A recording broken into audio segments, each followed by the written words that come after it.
Step by step on business. That's on my mama, watch me spin on me and split, now I can't feel it. We in the trap, we sold the city on my biddy. Take these diamonds off and show you how we lit it. Welcome back to another episode of Before the Horn podcast. As you know, I'm your host, Khalil.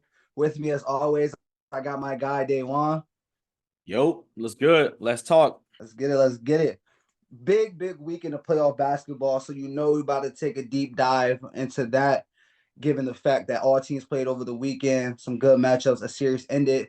And based on the series that ended, the Phoenix Suns are now out of the playoffs. So we're going to take a deeper dive on what should they do following and then this upcoming season, given the state of the team and what Kevin Durant should do, as well as finish it off with the draft winner and losers. You know, we did a live stream on round one. If you guys didn't watch that, go back and watch that. We gave our instant reaction on all the first round draft picks. But we're going to take a deeper dive on the day 2 and day 3 picks and give us our winners and losers and who won the draft, who had a shaky draft, who should have, probably went a different direction. But without further ado, take it away, Daywan. All right, let's get it. Ladies and gentlemen, thank y'all for tapping in. Whatever platform you guys are watching or listening to us on, we'll get right into it. NBA playoff basketball this weekend was crazy. Let's start off with the series that's now tied 2-2. The Orlando Magic have reeled themselves back in. What do you think about this series so far? We got a series on our hands. We got one. And I want to talk about this series just a little bit more than some of the other ones, just because I feel like this series don't get no love. This is a 2-2 series. This is a competitive series. It's not like, this is one-sided series. I get it. The games haven't been close. It's not the biggest star power, especially when you talk about the Orlando Magic. But this is like the Orlando Magic is a very good basketball team, i.e. led by all-star Paolo Banchero, the former number 1 overall draft pick, who don't get enough love. I say all that to say that he did not play his best game Saturday afternoon. He only shot 4 for 14, 9 points. But his co-star, his co-runner, a guy who also don't get enough love, Franz Wagner. He went off. He had him an incredible third quarter because this game was close. This game was close. I believe the score was 60-51 going into halftime. Cavs are up. Franz Wagner came out and just lit up the scoreboard. He finished the game with 34-13, shot efficient 13 for 17 from the field. And I just like when him and his brother on the court together. His brother, he doesn't have the most flashy stats. He only played 15 minutes. But when they play together, they just play good basketball. Him and Paolo. Paolo, like I said, he didn't shoot the ball very well, and it doesn't show up in the numbers. He did play very well, getting friends to his spots. And I think that was the biggest difference because when you look at it, it looks like the Cavs maybe could have won, given the fact Donovan Mitchell had 18, Garland had 14, Jonathan Allen had 21, Evan Mobley had 14, but it just wasn't enough. You really didn't get anything much from your bench. Your highest score off the bench was Karis LeVert with 5. And when you look at what the bench did for Orlando Magic, Jonathan Isaac chipped in with 14. Markelle Fultz had 12. Bo Wagner had 7, and that was the biggest difference. And in these 2 games that they played in Orlando, is that the other guys came to play. The other guys stepped up. The last game it was Jalen Suggs. This game is Mo Wagner and Jonathan Isaac and a bunch of other guys off the bench. And I think that's been the biggest difference. Now the biggest question is, can Orlando Magic take what they just did at home and take it and translate to the road? Because in my personal opinion, I'm gonna be honest, I think this team is a very young, talented team, kind of like the Oklahoma City Thunder, who are the number 1 seed in the Western Conference. The only difference is, and this is the only difference I see, their star player just a lot younger than the other team's star player. Paolo Banchero is only in his 2nd year. I think SGA in his 5th year. I think by the time Paolo gets to his 5th year, he's going to be a problem just as well. But given the fact this team is very young and talented and scrappy, and they look shell-shocked in game 1 and 2, and the fact they came back and bounced back with 2 blowout wins in game 3 and 4, we got a series on our hands, and I can't wait to see what they do tomorrow night when they get back to Cleveland. Let's see if they can still win it on the road, because I did pick them to win in 6, so I'm betting on them to still win on the road, get back home, and finish this thing off. The fact that Orlando was this scrappy, they definitely brought themselves back in this series by 2 back-to-back blowout wins at home, defending the Kia Center with ease. Again, after a certain point in the game, it wasn't even close. Like, Orlando was just pulling away. Love the way that Franz Wagner has stepped up. The supporting bench for the Magic, definitely, they doing their thing, just like Khalil said. Love to see what Paolo Banchero is doing. Besides Saturday's game, he only had 9, like Khalil said, but Suggs is playing well. Carter Jr. is playing well. Harris is playing well. Jonathan Isaac off the bench. And Markelle Fultz off the bench. He's straight. Cole Anthony, he does what he do. Joe Ingles, his veteran leadership, it shows on the court. This team is well built. And like Khalil said, this is a great series. It's an underrated series that we're not talking about enough. Again, I picked the Magic as well to go in 6. But who knows? I think this might go to 7 now at this point. The Cavs, they've just been playing lackluster, in my opinion. They got to be better. Like the Magic, honestly, the last 2 games, the Magic just really pulled away. So I can't really blame that. But the Cavs, they got to get better shots up, play better defense. But the Magic just looked like they couldn't miss, especially Franz Wagner. He went crazy in game 4. So let's see what happens for the next game. At this moment, I still got the Magic in 6.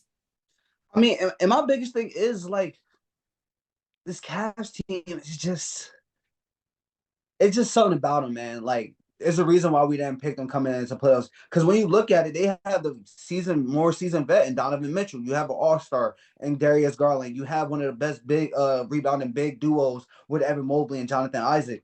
But it's just something about this Jared team. Allen. Like, I just can't. Jared Allen. That's Jared Allen, bro. Jared Allen. I'm sorry, Jared Allen. I don't know You're why good. I keep saying Jonathan.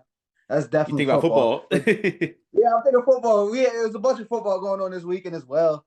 My brain all scrambled. But Jared Allen, I'm sorry. Like, and this team just seems underwhelming. It was the same thing last year. Remember, I believe last year, me and you both picked the Cavs to win against the Knicks. Against the Knicks. They just They got them out here in 5. And these past 2 games, they just crapped the bid for a team that has 2 former All-Stars on their roster and 2 of the best rebounding bigs in the game. Like, it shouldn't look like this, but it's just something about this team I just don't like, and that's why I picked them Orlando Magic to win. All right, let's move on to the next series. In the Western Conference, the Oklahoma City Thunder are currently up 3-0 against New Orleans Pelicans. What's your thoughts on this series so far, and could it end in a sweep? Bring them out. Bring them out. Bring the brooms out. Bring them brooms out. It's over tonight. All the witches, y'all stay away, but we need the brooms. It's over tonight. It's a close game right now. It's 41-40 as we're talking right now with 1 minute and 48 seconds to go in the second quarter. But this team is just too good, bro. When you really look at, like, think about it, bro. A lot of people say Chet Holmgren is their second best player. He scored 6 points. You got SGA, who usually averages around 30. He gives you 20, 24. But you got a Jalen Williams, who's a bucket, who gives you 21, shooting 9 for 16 efficiently. Josh Giddey gives you 21 as well, 21, 8, and 6 to be exact. Shooting 8 for 13. Very, very efficient. They didn't get much from their bench as far as scoring contribution, but they play hard. Mike Dagnall got these guys playing hard. He just got named Coach of the Year 2 days ago, Sunday afternoon to be exact. But this team just plays hard and they play together. And it's like SGA is the leader of the troops, but he's not the only troop that's out there. It's a lot of other guys that can get off and score. Like I said, Jalen Williams, who had 21, 9 and 5. Josh Giddey, who at a point was balling as a triple-double guy. He took a step back, but that's because a couple guys took a step forward. Lou Dort has became a respectable shooter from where he was when he first got into the league. As an undrafted rookie, now he's very, very efficient shooting the basketball. He's 4 for 8 from the 3-point line. That's big. That's 50%. I can live with that. Facts. And this team shot 48% from the field, and defensively they held the Pelicans to 38%, 28% from the 3. And honestly, like, you just need more out of your 2-star players if you're New Orleans Pelicans. You're already behind them. You're already kind of behind the 8 ball because you don't have a Zion. So you need CJ McCollum and you need Brandon Ingram to step up. Brandon Ingram gives you 19. CJ gives you 16. Those are 2 leading scorers, and that's just not enough. That's just really not enough. I guess I would hope if Trey Murphy or Herb Jones can get in the 20s, but Brandon Ingram and CJ McCollum has to be 25 plus a game if they want to have a chance at this. But playing the way they playing, I got them getting swept. Bring them brooms out. My OKC Thunder is moving on to the next round after tonight. Yeah, I mean, I believe I called Thunder in 5, and they might just get swept here on Monday night. I mean, again, like Khalil said, the game is currently going on as we're doing this podcast. But OKC did just look so different. And again, shout out to head coach Dagnall, winning coach of the year. He's put together he's coaching a great team, a great young team at that. The defense is on point for OKC. Love to see them play defense. Well, for the Pelicans, like Khalil said, not having Zion really hurts this team. You can see it on the court. Like, BI is just so frustrated. McCollum, I mean, he hasn't been McCollum that we seen years ago. But like you said, I need Herb Jones, Valanciunas, Murphy to step up, Larry Nance Jr. off the bench. Like he's been getting in foul trouble if anything this whole series. Honestly, bro, the Pels are kind of gonna be done after Monday, in my opinion. But we'll see. But again, kudos to OKC. They've been a phenomenal team this year. Hopefully, they can keep it up going into round 2. All right, let's jump back over to Eastern Conference. The Boston Celtics are currently holding a 2-1 lead over Miami Heat. The game is currently going on right now. They're in the fourth quarter as we're doing this podcast. Boston is up 91-78. But Khalil, what's your thoughts on this series? This series should honestly be over after today, but it's not because Miami shot lights out in game 2 and, pretty much wiped the floor with, not wiped the floor, but gave them a bunch of problems in game 2. But game 3, they went down to Miami. Boston went down to Miami. Very, very good game. And the best thing they showed is why they're so good. Because of the depth and the scoring power that you have. Jason Tatum didn't have his best game, shooting 6 for 16, 2 for 7 from the 3 for 22 points. He did have 11 rebounds, but you have Porzingis who scored 18 points on 9 shots. You had Derek White who scored 16 points on 14 shots, shooting 50%. And you got Jaylen Brown who scored 22 as well. And when all those guys can give you around 20 points ish, give or take, you're in a very good position given the fact that Jrue Holiday didn't have his best game. He only took 5 shots. He shot 1 for 5, wasn't too good. Horford, he chipped in off the bench in his 22 minutes, 9.6 rebounds. And they really don't need a lot. They just need to show up and be consistent. And I know we're really not going to deep dive too much into, Monday night's game because it's still going on. But I just want to pretty much emphasize the point of their depth. They're up by 13 right now. It's 91-78. And Derek White should lead in scoring. He has 33 points. And this is what I mean why this Boston team can be dangerous. My only thing is I'm not the biggest fan of the coach. I'm on record. I've been Coach saying Mazzulla.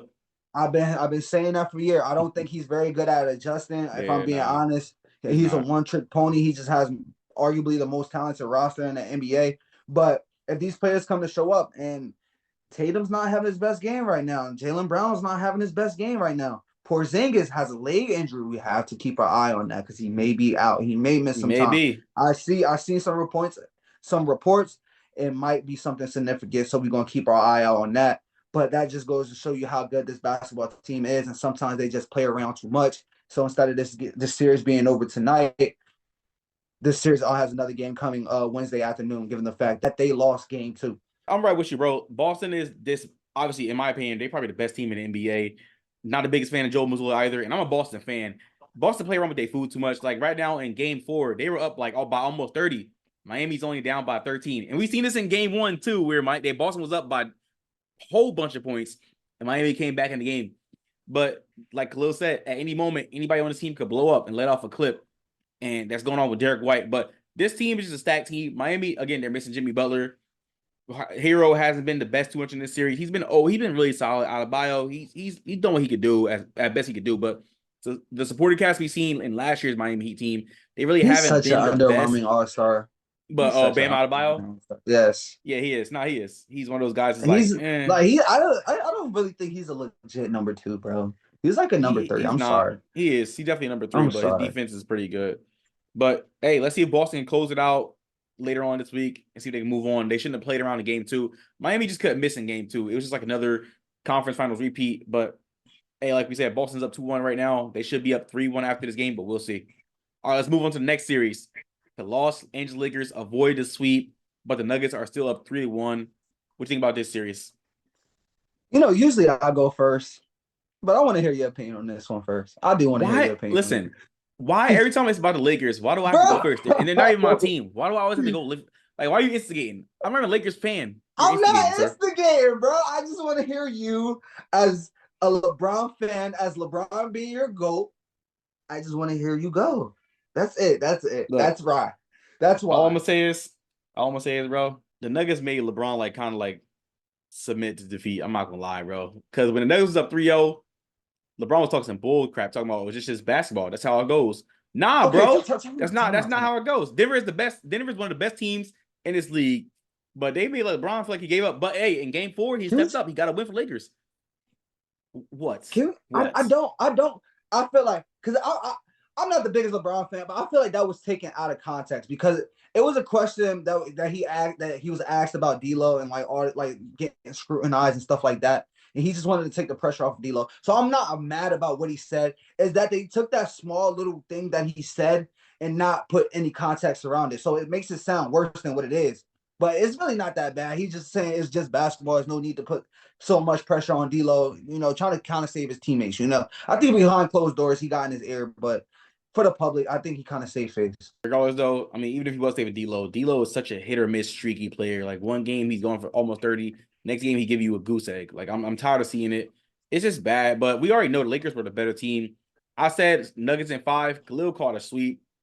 Who knows? I didn't think it was gonna be a sweep in the first place. I don't think LeBron was gonna go out Wait, like no, that. I originally said gentleman sweep, and then I walked back at the game. And then he 3. said sweep. He said sweep. Bring the brooms out. I jumped the gun. It's okay.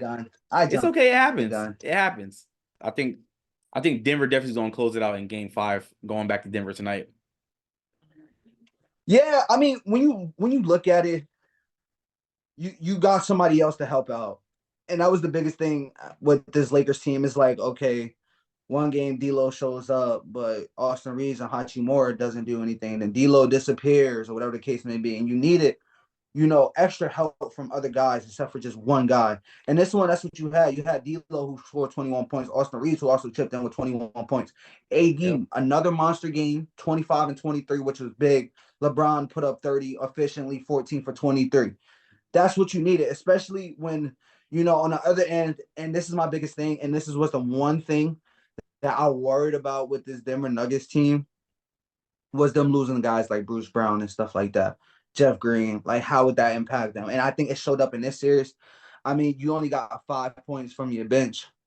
So everything else came from your starter. Jamal Murray still not shooting the ball pretty good. He only scored 22 points on 9 for 23 shooting, which is just not good enough. Both Jokic and Michael Porter Jr. went 50%, 10 for 20. Jokic had 33, 14, and 14, another monster game. They essentially do not have an answer for him. Michael Porter Jr., I'm going to give him his flowers as well because he took a lot of heat last year for not showing up. And he's been showing up this whole playoff series, 27 and 11 in this past game. Did he shoot the ball from 3 very well? No, he shot 4 for 11. But he showed up and when Jamal Murray's not having his best series. But I think the biggest issue is just their bench contribution is just not enough. But I'm going to also be honest, though.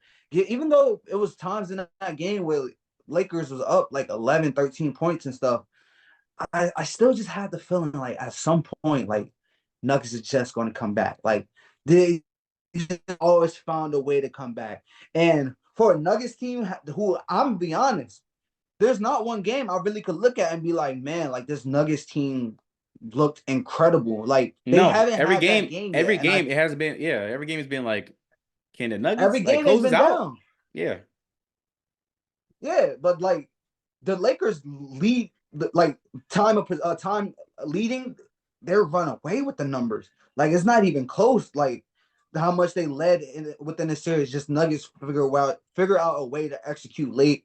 So if the Nuggets can put it together and have a very good game from Jamal Murray and Jokic and Michael Porter Jr. show up, Aaron Gordon, Aaron Gordon's solid. You're gonna get what you're gonna get for Aaron Gordon. If those guys show up and put it all together, yeah, they could run LA off the floor and be a problem. But I think they get it done tonight. And then 5. I originally called it gentleman sweep.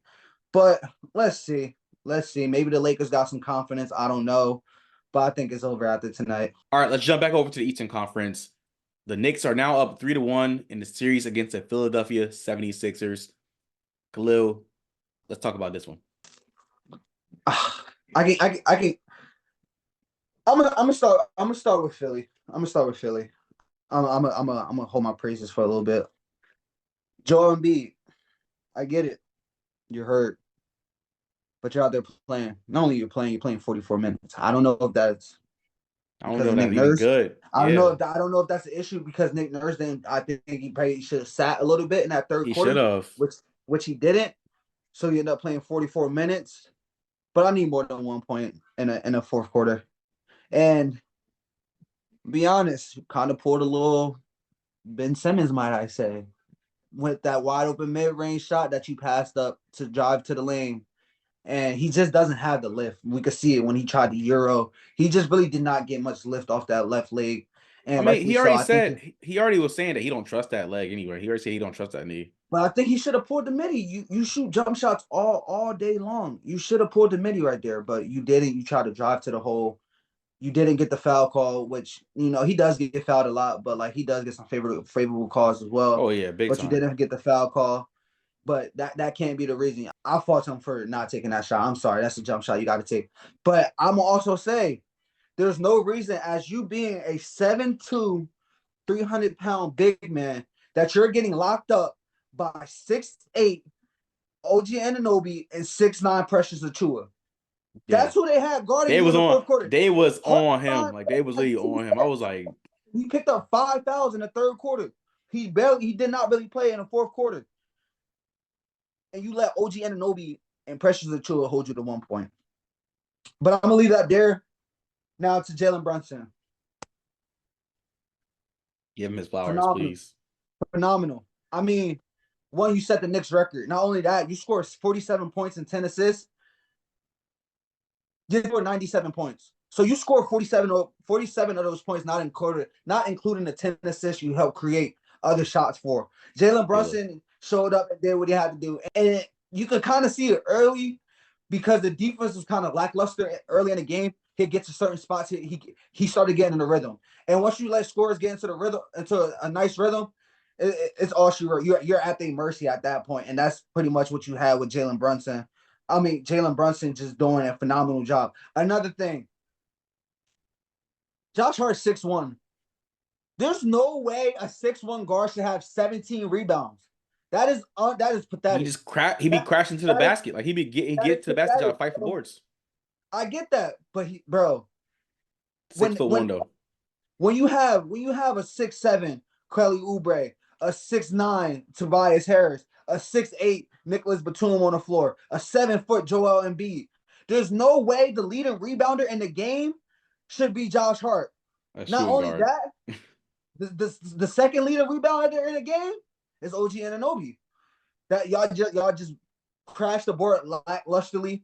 That not only that, the amount of offensive rebounds you guys gave up, it was just second chance points after second chance points. They did have 15 offensive rebounds, and it was a point where, like, they were just like the offense wasn't running smoothly. I'm not gonna lie, the Knicks offense did not have the best offense, but what happened is they miss a shot, they get the offensive rebound, and they get an easy shot, and Philly let them off the hook. Not only that, Knicks fans showed up in Philly. I ain't gonna lie, Knicks fans showed up. That crowd was rocking at Wells Fargo. Philly, I'm not even surprised. Joel Embiid clearly is not healthy. When healthy, again, he's a top 5 player in this league. I'm not arguing with the wall. But when he's not healthy, like you could just tell. It's like Khalil said, like he was trying to Euro, him trying to like move around. And I mean, he already said he doesn't trust that leg. He said he still doesn't trust that leg 100%. But he's gonna go out there and give it his all. But like, bro, when it mattered, like Khalil said, he passed on a wide open mid range. Joel is a really good mid range big man shooter. He can do it. Like I said, man, this series, you gotta give it hats off Jalen Brunson. Give him his freaking flowers, please. I still think he should have made the Team USA team over Kawhi Leonard. I know they want defense, but Brunson, stop. Brunson has definitely been a definitely better player the last handful of years. I think Kyrie should have made it. Kyrie should have made it as well. But Kyrie not gonna make it. I think Kyrie and Brunson should have made it over Kawhi and Tyrese Halliburton. Yeah, I agree with that. But at the same time, though, Knicks probably could close out next game. We'll see. Philly probably not gonna go down without a fight. But yesterday, Philly had their best chance to lock the series up and have a chance to fight for the rest of the series, but they couldn't get it done yesterday when it mattered. So Knicks are about to move on, in my opinion.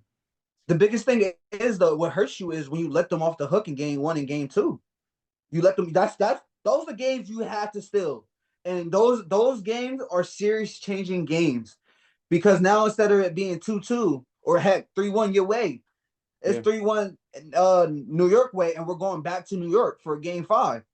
Instead of New York having to win on their home floor and possibly going back to game 6 where you have the opportunity to close it out on your home floor. So that's the biggest thing with those playoff games. The small minor details, especially to close the game late, is what changes the series. All right, let's jump over to Western Conference.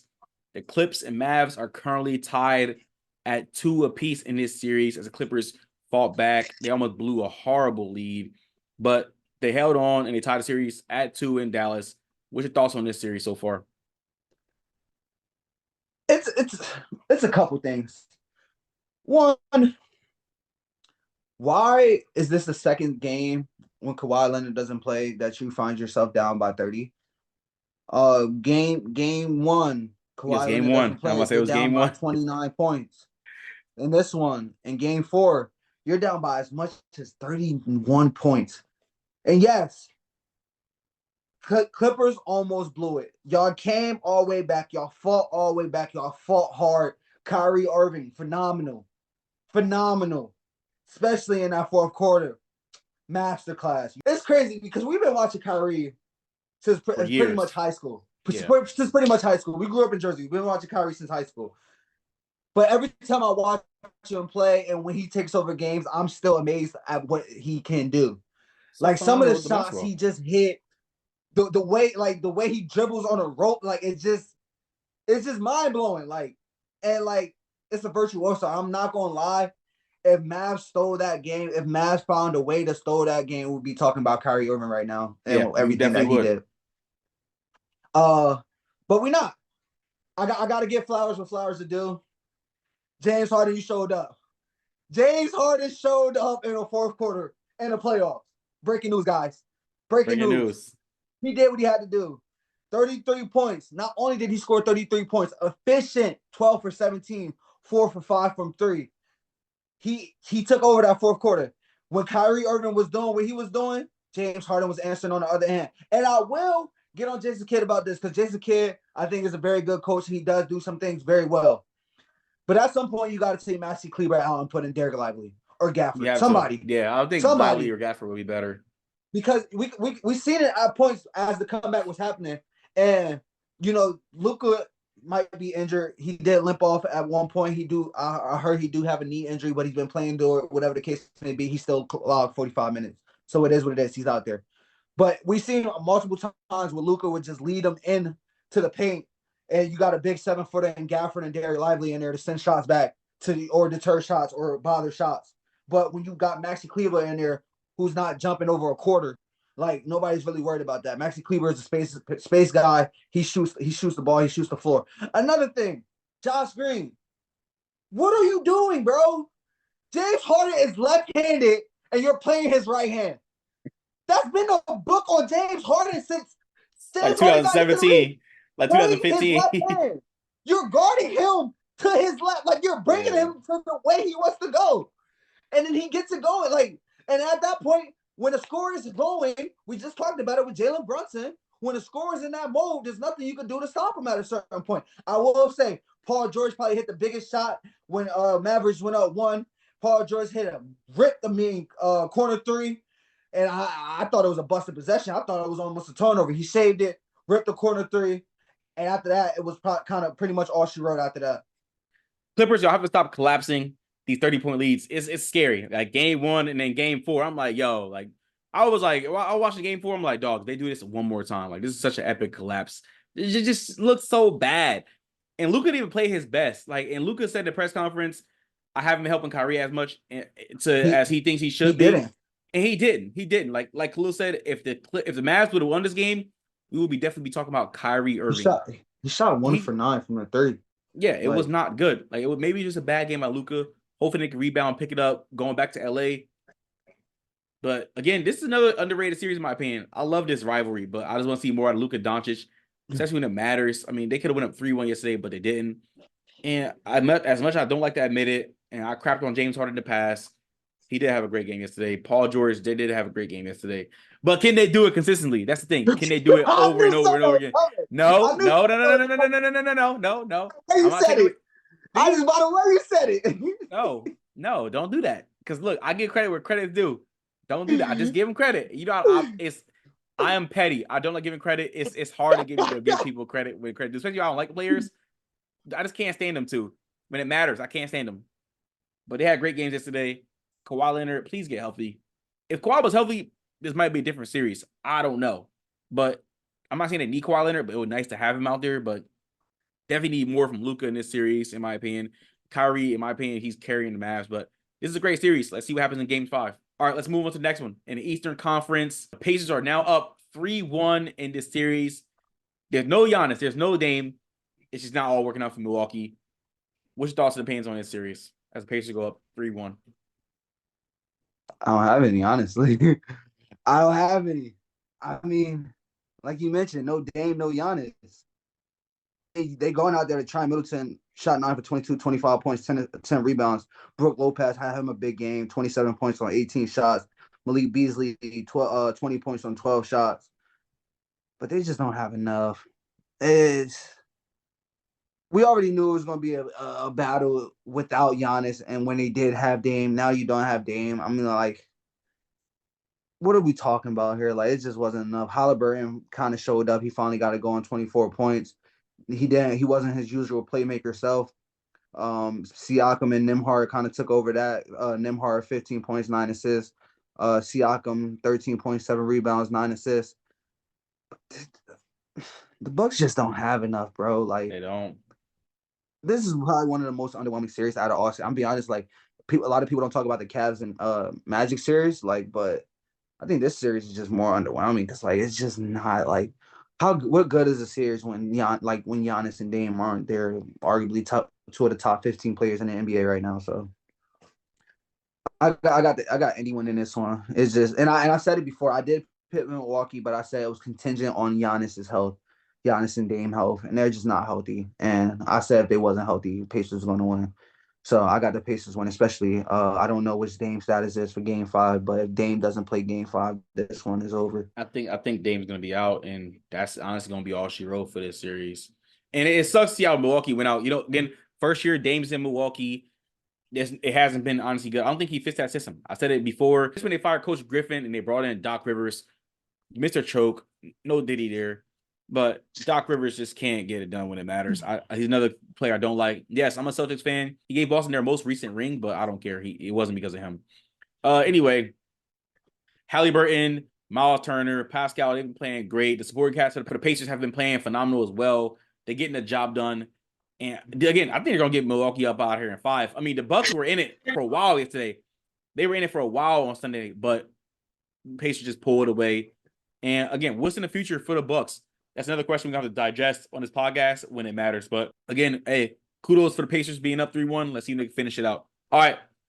Last series we're going to cover for the NBA playoff talk for this episode. The Minnesota Timberwolves have swept the Phoenix Suns 4-0 after Sunday's win 122-116. Thoughts in this series as we transition over into the next segment of this podcast, following what we're about to talk about right now. A star is born. A star is born. Not only the star, and I didn't want to go here, and I was reluctant because this was a conversation early in the season, and I was kind of reluctant to go this way, but and I was just going to be the face of the NBA. I'm sorry to say. No, he is. No, he literally is. I'm sorry. No. He is. At this point, he is. He is. And I didn't want to go there because I'm a Jason Tatum fan. But Ant Edwards is a bad boy. He got that dog in him. And I said this in the last episode. He got that dog. He got that dog. Tatum don't got that dog in him. Ant got that dog in him. Like, bro, this man was DX chopping. He was like this. The Suns. I'm like, yo. I remember I did it to my teacher in Parkway, and she called me, and my mom whooped my ass when I got home because she called her. I didn't know what it meant, but hey, do that all the time at Kilmer. On me. Hey, shout out to all the time, bro. Shout out to Triple H and Shawn Michaels, though, 2 Hall of Fame WWE legends. I love y'all. But you can see Anthony Edwards' growth. Like, but my bad to cut you off, bro. Go ahead. No, you good, bro. You good. Like you mentioned, bro. You just see the growth, and you see him evolving into the next star. And it's not only his game on the court, it's a personality too, like you mentioned, him doing the DX and all that other stuff. That's likable. Like, people gravitate to that. His interviews, if you ever watch it, he's top 5. I'm not gonna lie, his interviews are always top 5. Yeah. I like to hear when he talk. Pause, no Diddy. But you know, his interviews are chill, bro, because I wasn't even that crazy. I just had to throw that out. All right, my bad. Because you've been wilding lately, bro. You've been wilding. Chill out. I have not been wilding. I've been a very calm man. Feel me? Oh, what you got going on over there, my boy? But I'm gonna get back to Minnesota in a little bit. But I mentioned this before this playoff series even started. KD and Book got to go crazy if they wanted a chance. You get 49 from D Book on 21 shots. 49 points on 20. He gave it his all. KD, 33 points on 17 shots. Your next leading scorer, Bradley Beal and Yusuf Nurkic were 9. And this man, Bradley Beal, he's robbing his organization with money. He's robbing the Suns. What are we supposed to do with that? And I get it, bro. My brother want to call me. He gonna text me in the morning. Make sure you sweep up the warehouse this morning and all this, making jokes and stuff. I was like, bro, what are you talking about? He called me, talking about, yeah, you got my message. I'm like, yeah, bro. Like, I'll be like, yeah, Chris used to do that. Nah, your boy KD just got swept, so you got to sweep the warehouse. I'm like, go ahead, bro. Like, go ahead, bro. Like, yo, that was a good one. I'm not putting this on KD and D-Book. I'm sorry. As much as you can give them blame, what more? Like, what more do you want from them? Like I just said, KD scored 33 points on 17 shots. D-Book 49 points on 21 shots. They need help. And I said this before the season started. I said this when the trade went down. I don't know if this was live on the podcast or before we launched this podcast, but I said I'm worried about this team. I said I don't believe in this team. I said, given the fact that they have no bench, arguably your third best player this whole season, Grayson Allen, is out. Like that's who your third best player was, Grayson Allen, this whole season. Bradley Beal gave you nothing. Pitiful robbery. Can't move off the. I'm not even gonna jump into that because we're gonna jump into that in a little bit. What they should do next. We're gonna jump into that next. But like, there's nothing else. Like they can't do nothing. They need a point guard. They need something. They need help. I'm sorry, bro. Like, this is just bad. But I said that I picked Minnesota before the series started, and I said if they want any chance, KD and D-Book got to go crazy, and they did it efficiently. It's not like they was back over there just jacking up shots, but it still wasn't just enough. But big win by Minnesota Timberwolves, and Anthony Edwards, phenomenal performance, a breakout performance. A star is born in Minnesota, like I mentioned. Now, I'm going to start it off like this. I don't think this series is that much about the Suns getting dismantled. I think this series is more about the Minnesota Timberwolves. Like, these guys are a problem. Like, we're seeing a growth of everybody on the team, the cohesion. A star is born, like Khalil said, Anthony Edwards. Coach Finch, I hope he rests up from his patellar injury he suffered last night after being ran into. There's a patella tendon injury. Yeah. That's crazy. Just being on the sideline for somebody bumping into you. But the Minnesota Timberwolves, their defense has been on point this year. They've been great. And I love watching them play. Again, they were arguably a top 3 team in the West the whole year. But this series was definitely about, it showed us a star is definitely born in Anthony Edwards. Rudy Gobert, he might be Defensive Player of the Year. As much as I don't like Rudy Gobert, he played a hell of a series. Cat, he showed at points he had that dog in him. Just want to see it a little bit more. But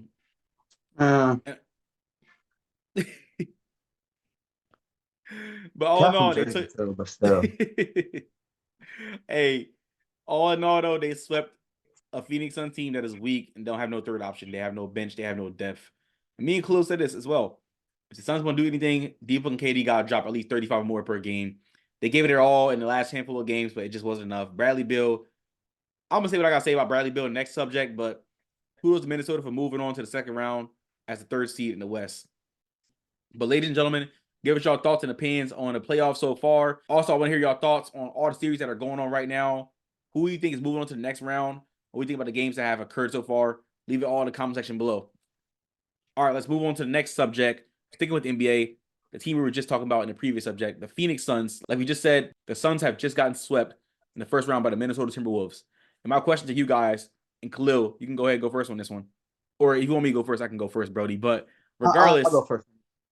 Bet. Regardless, where do the Phoenix Suns go from here after this performance in the playoffs?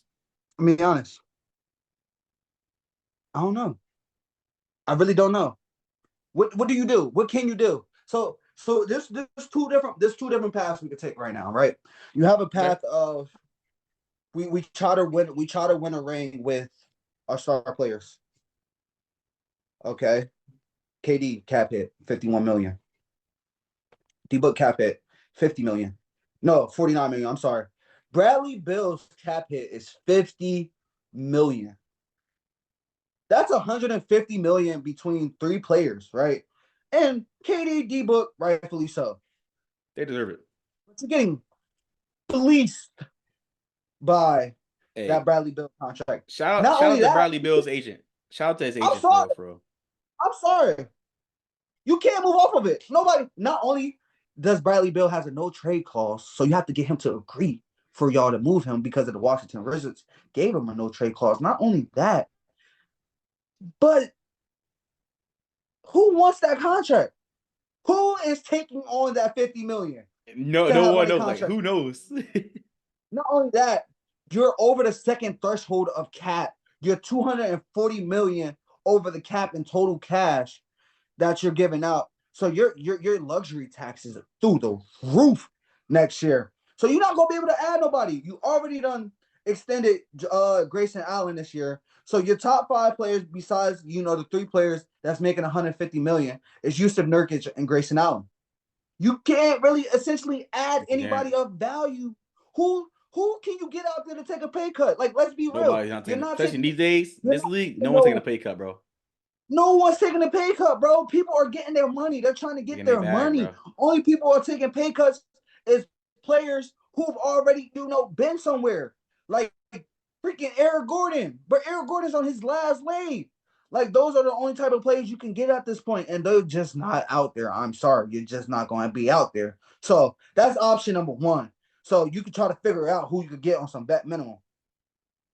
Option number 2, and I don't think they move off D-Book, but you move KD. And I get it. We can jump into the KD legacy thing from, him going to Golden State. After Golden State, I really don't blame him for the COVID situation. You Snake. can't be mad. How you gonna get mad that Kyrie don't want to take the vaccine, so he's not there? He doesn't want to play. James Harden doesn't want to play now because Kyrie's not there. KD's still there, but he's just trying to play through it. And then, it was just a bad show. And the one time that they did make a good run was when they went to the playoffs, I think 2021, and they lost the game 7 and to the In Bucks, who Milwaukee. went on to win the Milwaukee, who went on to win the title that year. But KD was doing that by himself. Yep. There was no James Harden. That James Harden was a shell of himself with that hamstring. Kyrie wasn't there. So I'm not gonna blame this on KD. KD didn't ask to get put in. Maybe he kind of did, because when he asked to get, like, after Kyrie put in that trade request, they was like, "All right, we're gonna tear this down. Kyrie, we're gonna move you. KD, where do you want to go?" He said Phoenix. Okay, cool. You send him to Phoenix. Phoenix had a decent squad at that time. You had a legitimate point guard, CP3, and everything else. But at the same time, then you go out there and you give everything away to get KD, and then give whatever else you had away to get Bradley Beal. Not only that, you don't have a single draft pick for the next 5-6 years. You have 1 second-round pick to 2030 this year. So you essentially don't have any capital. I tell you this, and I'm an OKC fan, and I don't know if I want this to happen. But if I'm Phoenix, I might try to see. Hey, if I'm Phoenix, I'm calling OKC and say, how many picks can I get for KD? If I'm being honest, I'm trying to see how many picks, because they sitting on a boatload of picks right now. They are. They got hella picks at OKC. I think they're going to make a move. They're going to move some of those picks for a star. I see it. They're going to get some help. Do they need another star? Do they need another star though? You need a seasoned vet. You need a seasoned vet that you can rely on. You need Not a seasoned star? vet. It doesn't have to be a star, but you have enough capital to go out there and get a star. Yeah. That's my thing. And you're not paying nobody but Shea right now for real. Any real money. All you paying is Shea. So that's option number 2, is to see what you can get for KD. And I think OKC Thunder could give you the best deal with all the draft capital that he's sitting on to rebuild this thing. But then it leaves the question of, what do you do with D-Book? Bradley Beal stuff. You can't do nothing about that. So those are the 2 roads they could go down. I don't know which one is the best road, but neither one is that good in my personal opinion when you look towards the future of them trying to get a championship right now. I feel for KD, but listen, karma is a biatch. I'm just gonna say that. You snaked the Thunder, went to the Warriors, got your 2 rings. Your legacy not tarnished. You got the rings, you got the MVPs, you got the scoring leaders, you got all that. You're a hell of a player. You still are a hell of a player, and past your mid-30s, Kevin Durant. But ever since you left the Warriors, it seems like things has not been going for good for you at all. You have not made it past second round, when healthy, since 2019. And it sucks that he's going through this. The Suns have no help besides D-Book. Nurkic, he has not been the best really this whole series, let alone in the season. In my opinion, haven't been that good. Bradley Beal, like me and Khalil said, he fleeced the hell out of the Suns. Horrible all He year. he literally robbed the Phoenix. Like, he has no trade clause. If I'm Bradley Beal, just to help yourself out, bro, get out of here. Like, revoke your no trade clause and get the freak out of Phoenix so they can get some actual help. But we know he's probably not going to do that. But where can you go? Like, here's the thing. Even if you was to say, oh, okay, I want to get traded, who wants to take that on? Who wants a $50 million contract from an aging star who's been hurt for the past few years? Like, who That's in a their good right question. mind going to say? Because no one's going to take that. No one's going to take that contract. Exactly. But he has to be willing and be humble to take a pay cut. Like, he has to realize, like, he's not the top 10 shooting guard he used to be when he was in DC. There's a lot of things NBA So players do. Get money back is not one of them. NBA players don't get money back. Hey, you're not wrong. You're not wrong. But we know he's not one of those guys I feel like he can take a pay cut. Yeah, you're right. This 100% is not the NFL. But still, like, I think they got to find a way to get rid of Bradley Beal. It's going to be hard, though, because that no trade clause and that huge contract. If I'm Kevin Durant, obviously KD, there's already reports coming out saying he doesn't want to be there and that the Suns have no help. I mean, he averaged over 27 this year. Maybe they didn't use him right. Who knows? But don't start with the excuses. I'm sorry. But maybe he didn't say that. But if I'm KD, try to go to a contender that can actually win. I'm not saying keep jumping from ship to ship, chasing rings. You already passed the halfway point in your 30s. So it's like, what's at this point, bro? Hey, he's killing. Twin. Yeah, we got the same birthday. On me. But nah, bro, like, I don't know what the Suns can do. Like, because D-Book went out and gave it his all this whole series. So did Kevin Durant. But they really have no help. They have no help. Their bench is weak. Their depth is weak. Grayson Allen, he's not a great third option. Neither is Nurkic. They need some help if they're going to keep Kevin Durant and D-Book together. Neither is Bradley Beal. Bradley Beal is a bum. I'm not talking about him no more. But he's about actually, you know what? Bradley Beal's about to end up on my list. I'm not gonna lie to you. The way he just maniacal, he's about to end up on my list, bro. What did he do? He been pissing me off this whole year. Ever since he left the Wizards, he's been pissing me off, bro. He didn't even do nothing though. Like, that's the point. That's the point. He's robbing people. And most times because you don't like the person and stuff like that. Like, you just be hating people, but like, damn, he about to make the list because he just booty. Well, that's why Daniel Jones is on my list. He's trash and he robbed the Giants. But you also hate the Giants and you beef for O'Neal all the time. O'Neal be in your ear, so you grow a hate for them. I already know. I don't like Giants fans in general. But speaking of that, I ain't hear from that man in so long. He been real quiet about his Giants, huh? He been real quiet about his Lakers too, as they're down 3-1. But hey, shout out to O'Neal though. But the Suns have a lot of work to do. They're going to have a very crucial offseason. They got a lot of thinking to do in that front office and at the GM position. What are they going to do next after this horrible performance? But in the comment section below, you guys let us know what you think the Phoenix Suns should do. Do you think there's a possibility that they move on from Bradley Beal? Do you think Kevin Durant should leave the Suns? Do you think the Suns should keep D-Book and KD together and get them a viable third option? Leave us your thoughts and opinions about what the Suns should do next in the comment section below. All right, moving into the last topic of the night. Thursday night, we did our live stream for the NFL draft mainly. Draft has ended this past weekend, and now we're going to give our 3 winners and 3 losers of this year's NFL draft. The draft class this year wasn't that loaded, but I'm going to give y'all my thoughts and opinions on who won and who lost this draft. No bias. I'm going to say my first winner, Philadelphia Eagles. They did exactly what they do. Howie Roseman, phenomenal GM. I'm not being biased. I'm being for real. The Eagles, in my opinion, they have an A- or A grade. I'm not gonna say A+ because you're gonna say, you're definitely. I didn't say anything. You're an Eagles fan. I didn't say anything. Okay. I didn't say anything. Sure. Keep going, bro. Okay, cool. You go up. Defensive, No, because I know how you are. Let me cook right quick. Let me cook. No Russell Wilson. Anyway, my bad. Let me sit back. Please do. Listen up, man. You don't have to trade up to go get Quinyon Mitchell at all. Then Cooper DeJean falls to your lap in the second round. You go get definitely some key pieces in Johnny Wilson, Jeremiah Trotter Jr., Anaya Smith, and Will Shipley in later rounds. They did what they had to do. They made trades when it mattered. The Eagles addressed issues that were key needs in this past draft. So definitely they get an A- in my opinion for sure. 100% I'm going to stand on that. No, the bro, next team, give them an A. I'm going to say A-. Don't do that. Let me rock. Another team I'm going to give an A-.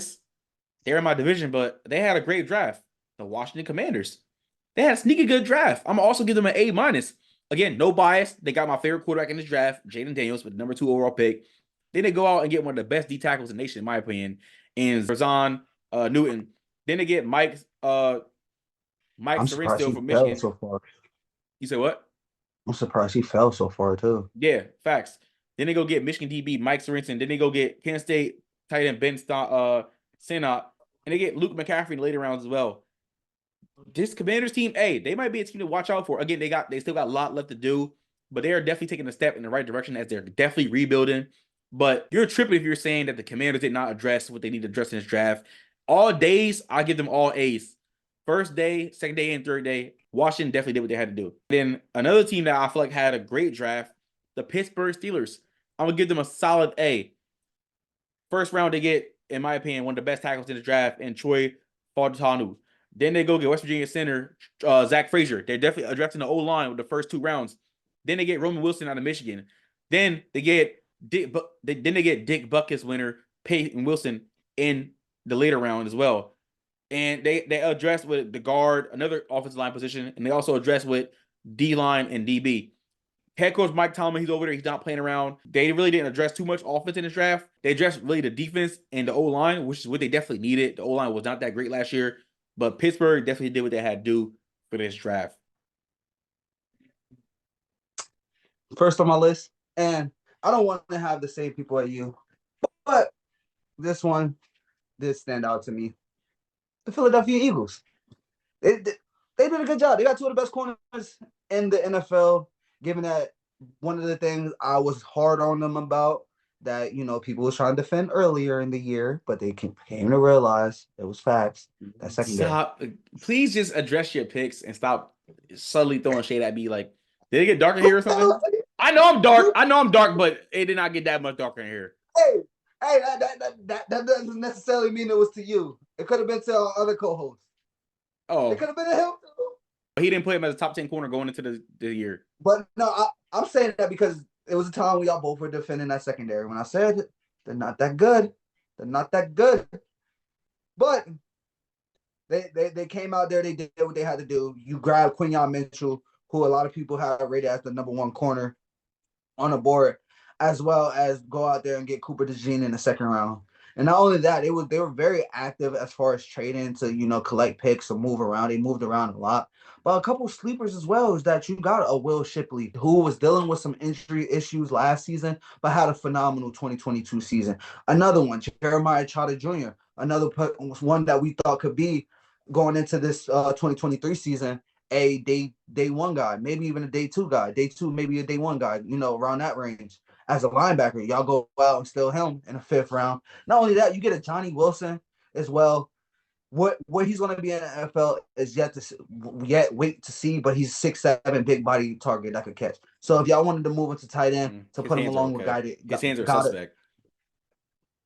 Y'all could, but he's big body. Y'all could do a lot with him. So given that, I will give Eagles credit for doing what they had to do with that pick.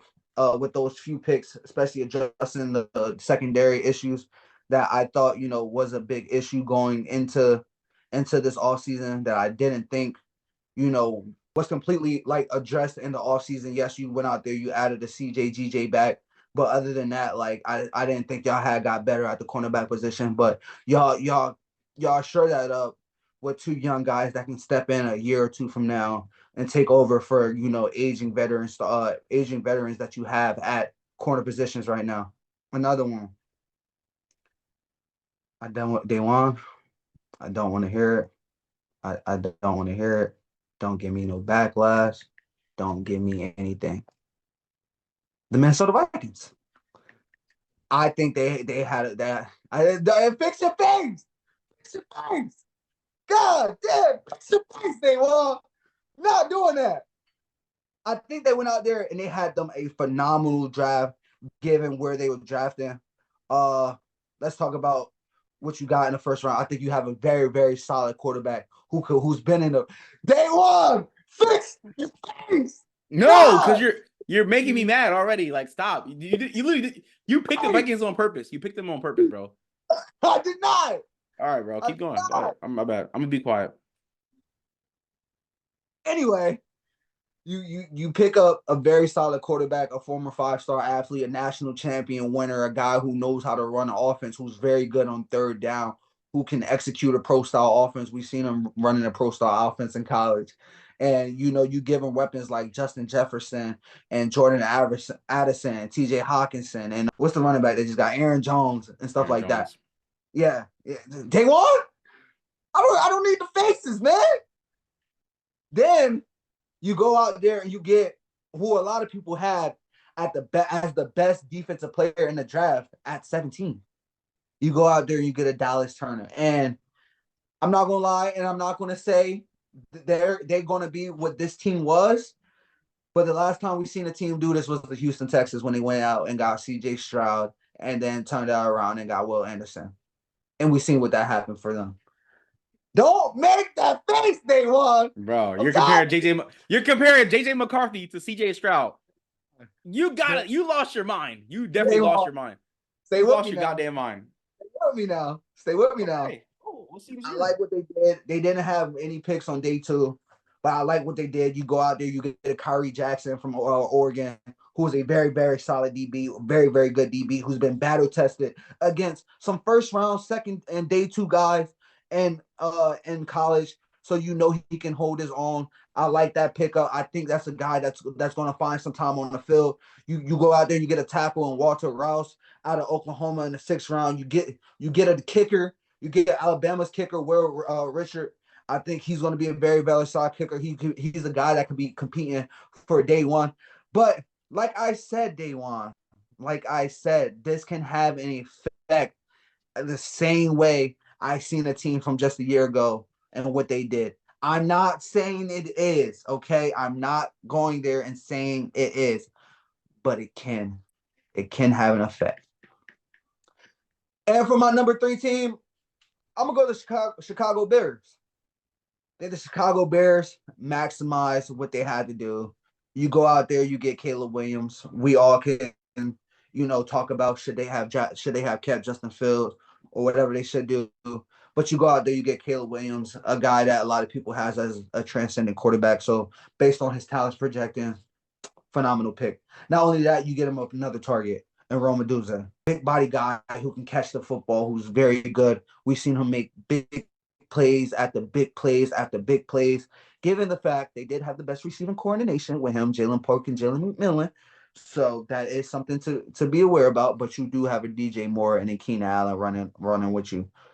Not only did they do that, they grabbed the best punter in the draft. I mean, he was phenomenal. Iowa punter. And I get it. We don't really talk about special teams like that. But Iowa punter was phenomenal this past year. I mean, that's one of the only reasons why they were in some of these games they were in. And I also like to pick up an Austin Booker to add to your D-line, a very young, raw, talent guy that I think can eventually make an impact. I don't think he has to make an impact right away, given the fact that you got Montez Sweat out there. You have very, very veteran guys on that defense already. So I'm gonna give them an A. I'm gonna give them an A as well for what they built, for what the pieces that they added to this team. To go along with what they did this off season to build off what they did the season before. So big, phenomenal draft by the Bears as well. All right, now let's get into our losers of this year's draft. I'm going to start it off first. I'm just going to say it flat out. The Atlanta Falcons. Like, what the hell was y'all thinking drafting Michael Penix at number 8? And again, Coach Morris and the Falcons organization, they're trying to do what the Packers did with Jordan Love and Aaron Rodgers. The thing is, though, Jordan Love was 21 sitting behind Aaron Rodgers for a year or two. Michael Penix Jr. is 24 with injury history. Again, Michael Penix Jr., solid quarterback, strong arm, but he threw a lot of jump balls last year. His accuracy was kind of shaky last year. But I didn't like that pick. That pick set the tone for me, in my opinion. I will say, though, he does throw one of the best balls in the draft. He do. That's what I'm saying. Yeah, he has a good arm. He has a great arm. But I don't see it. I don't get it. It was very puzzling. You saw our reactions while we were on live stream after paying Kirk Cousins over $100 million guaranteed. Kind of confusing. But besides out of that pick, they had an okay draft. Like, it was nothing too crazy. I really like that they picked up outside edge rusher Braylon Trice and J.C. McCullough. Other than that, like, the Falcons didn't do too much. I'm not going to say the Falcons are going to be a bad team this year, but the draft really definitely confused me.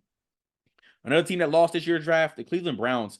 They're still recovering from that bad Deshaun, like in hindsight, looking at it, horrible Deshaun Watson trade that went down. So they're recovering from it. And Khalil, don't come with your smart remarks about, oh, you're a Deshaun Watson fan. Yeah, we get it. But the Browns, the first game is Look, not too. No, look, bro, I know bro. how you are, bro. I know how you No, are, bro. I wasn't even gonna go there.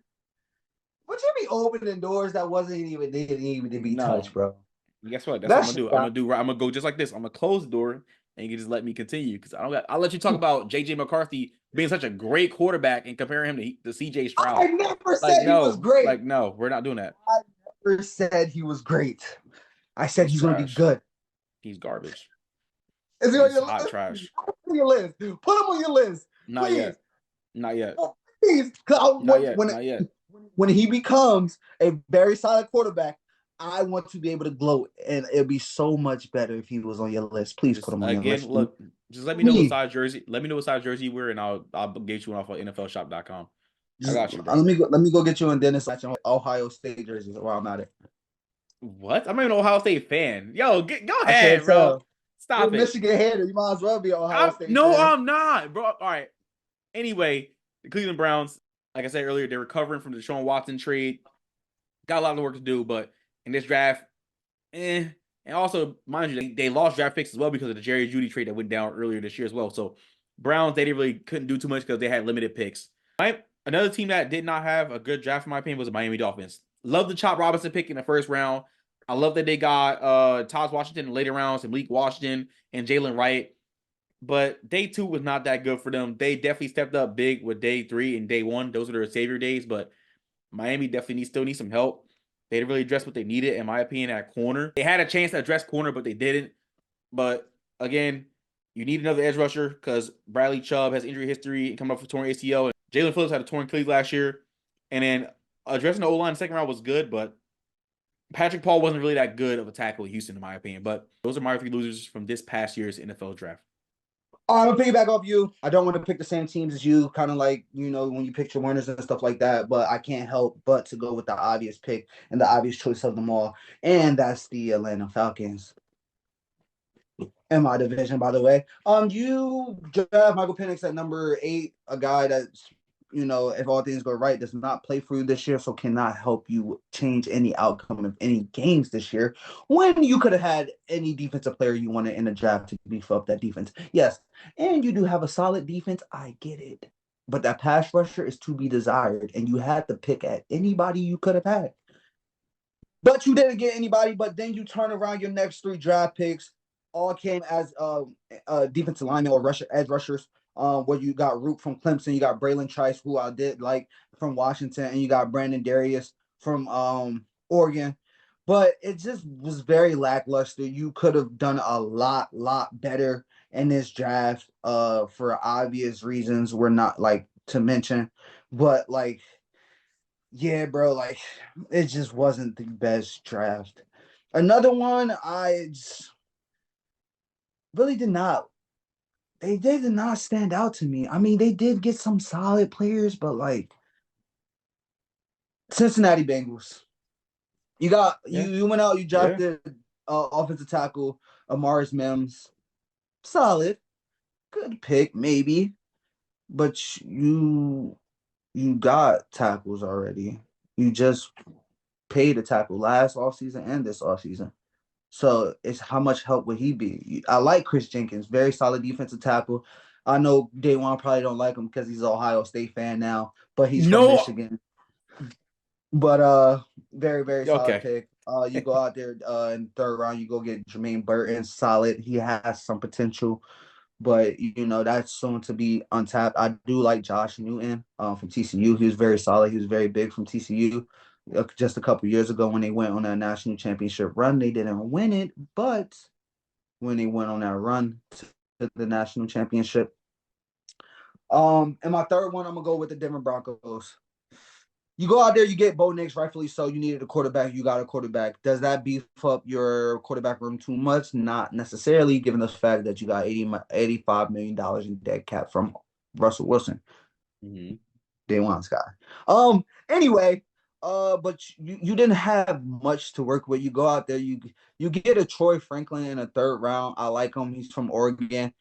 You pair him course back you do. up with his college quarterback in Bo Nix, so that might help the chemistry a little bit. Another guy I kind of did like is Audric Estime, out of Notre Dame. He ran the ball very well at Notre Dame, but I just think this team had a lot of holes to fill, given the fact that you lost Russell Wilson, you lost Jerry Jeudy, you only have Cortland Sutton now. I probably would have preferred you go get a wide receiver in the second round instead of the third round when you still had a couple of choices left on the board and maybe you didn't like anybody. But you need to swing for the fences. And like I said, I like Troy Franklin from Oregon. I am an Oregon guy, but I don't know if he's going to be a game changer in NFL, what you need. But the one thing he does have is a chemistry with the quarterback you just drafted. Who knows if he start this year? But I mean, your quarterback room is putrid, so he just might. But those are my three picks of players that three teams that I think lost this draft. Bet. Hey, well, ladies and gentlemen, leave your thoughts and opinions about our winners and losers, in your opinion, in the comment section below. Also, give us y'all winners and losers from this past year's draft. Again, it happened on Thursday, ended Saturday. All 32 teams, they made their picks, and they got their future is now bright for a lot of these teams, but the future is also not too high for a lot of these teams. But hey, we'll see how they all pan out looking later down the line. But I want to hear y'all winners and losers in the comment section below. But ladies and gentlemen, that is it for this episode 61 of Before the Horn podcast. Make sure you guys like, comment, share, subscribe. Thank y'all for whatever platform you guys are watching or supporting us on. We appreciate all of this. Keep giving us feedback. Make sure you guys are also interacting with us on our social media. We greatly appreciate that. Also, make sure you guys check out our Patreon. Again, for as little as $2 a month, you guys can help support us. Again, Patreon gives you access and perks such as having a high probable chance of being a guest, helping us get topics to talk about, first-hand access to merchandise whenever it comes out, also interacting with us on a first-hand basis. For as little as $2 a month, you guys can help us out. Check out our Patreon. Link will be down in the description box below. Yes, sir. Yes, sir. Make sure you guys follow us on Instagram at Before the Horn Podcast, TikTok, and Twitter at Before the Horn Pod. We appreciate all the love and support we get. Make sure you guys, like Daywan mentioned, like, comment, share, subscribe. Share this out to your friends, your family, your mom, your dad, your cat, your dog, your uncle, whoever. We appreciate all the love and support we've been getting so far. Like I mentioned in every other podcast as of recently, big things are coming. I think we're gonna give y'all a treat. We're not gonna put anything out there yet, but I think we're gonna give y'all a treat before season 2. We got a couple of things coming for season 2 that we're gonna hold off for until season 2, but we're gonna give y'all a treat before season 2. I think I'm pretty confident in saying that. Am I blowing any bubbles? We're gonna give y'all. No, you're not. You're not. Whoa. No, did he? Blowing bubbles, bro. Still, bro. Why are you blowing bubbles? You good? Like, what you blowing bubbles with? Oh, bro, like, what you mean, bro? Blowing bubbles?